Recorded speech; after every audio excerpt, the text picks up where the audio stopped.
आता बातमी आहे जळगावमधून। बंगाली कारागिरांकडून बनवण्यात आलेल्या मूर्त्यांना एक विशेष महत्त्व असतं।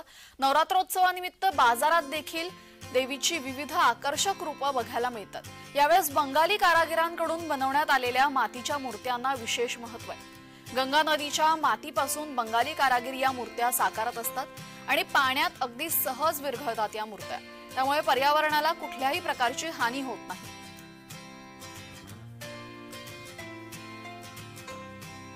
रहेगा तो पिघल जाता है, एकदम पिघल जाता है। रुपये का मूर्ति तो पिघलता नहीं, यही खासियत है इसकी। तो पानी में से जल्दी पिघल जाता है। और कौन सी प्रकार की मूर्तियाँ आपकी तरफ कौन सी मूर्तियाँ आपने बनाई है? दुर्गा देवी, शेरावाली, सप्तसिंह, काली माता और मिर्जापुर भवानी, रेणुका माता, हर प्रकार का मूर्ति बनता है।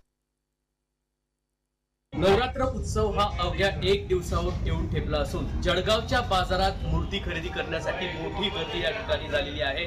आपण पाहू शकता की जळगाव शहरातील बंगाली मातीच्या या मूर्त्या असून गंगा नदीच्या मातीपासून या मूर्ती साकारण्यात येत असतात। ही मूर्ती घेण्यासाठी ग्राहकांची मोठी गर्दी या ठिकाणी होत असते। या ठिकाणी विविध मातीच्या रूपाच्या आकर्षक मूर्त्या जळगावच्या बाजारात या ठिकाणी उपलब्ध आहे। विशेष म्हणजे पर्यावरणपूरक या मूर्त्या असून या पाण्यात टाकल्यावर सहज विरघळत असतात।